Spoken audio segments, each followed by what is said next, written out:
Good morning, everyone. Oh, hold on a second. Sounds like it's raining out there. You know, rain's a funny thing. It can be a little inconvenient, but it also reminds us that new life always comes after the storm. I thought I'd talk to you a little bit this morning about life, about faith, and about what it truly means to keep going, no matter where you start from. Now, before we get too deep into things, I should warn you. This is a new computer, and I'm still learning all the fancy buttons. You're listening to a man who started out driving a Model A Ford. I remember the first time I ever saw a jet airplane take off.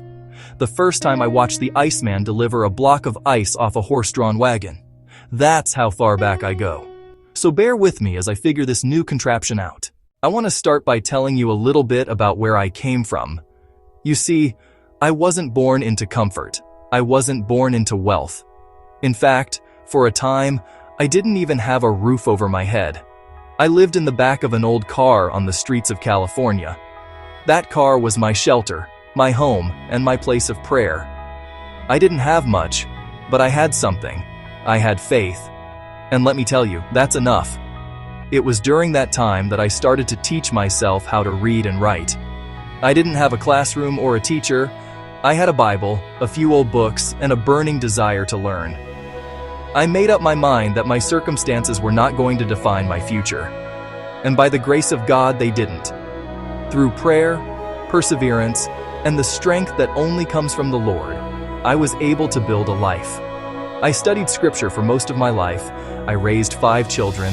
I went to college, and I even published 5 books. I've buried my mother, my father, my sister, my wife, my daughter, and my son-in-law. And yet, through every loss, God carried me. Every time I thought I couldn't stand, He lifted me back up.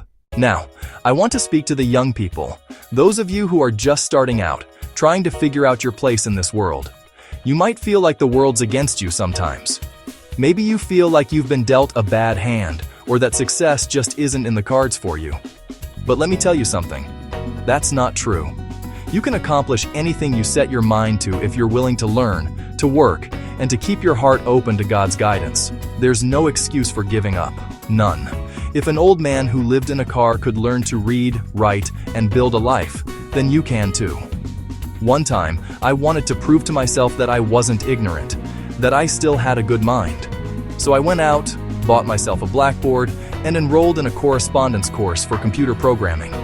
I didn't have fancy equipment or tutors, just a blackboard, a course book, and determination.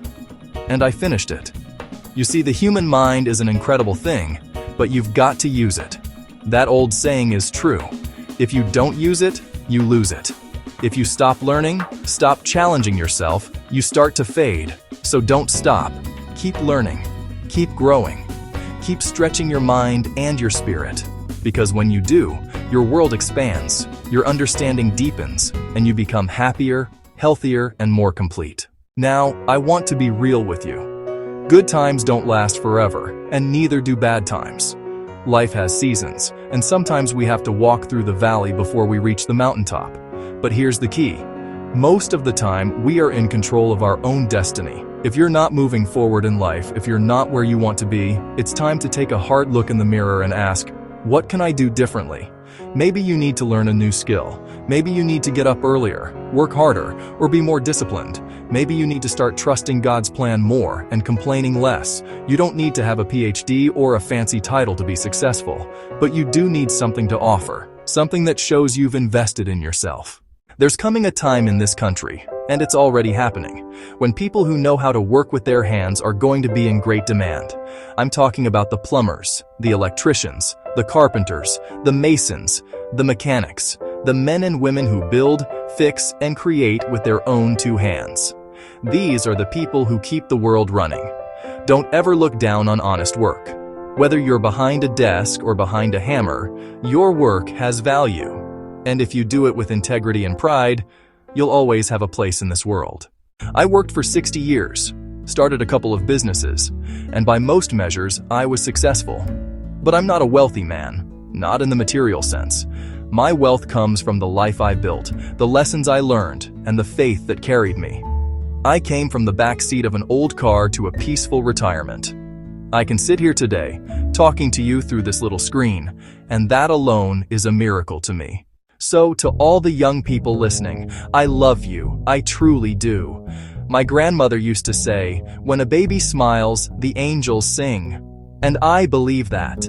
You are the backbone of this world, not just this country, but every nation on this earth. Whether you're in Africa, Asia, Europe, or America, you are the future. You are the ones who will lead, who will build, who will heal, and who will change this world for the better. Don't be afraid to fail. Don't be afraid to dream. Don't let fear or failure steal your fire. Reach out, be bold, and trust that if you walk with God, you'll never walk alone. So, I'll leave you with this. Keep your faith strong. Keep your mind sharp. Keep your hands busy doing good. When life gets tough, and it will, remember, the same God who helped me through homelessness, heartbreak, and loss is the same God who's walking beside you right now. No matter what comes your way, don't give up. Because as long as you have breath, you have purpose. God bless you all. I love you, and I'll see you tomorrow.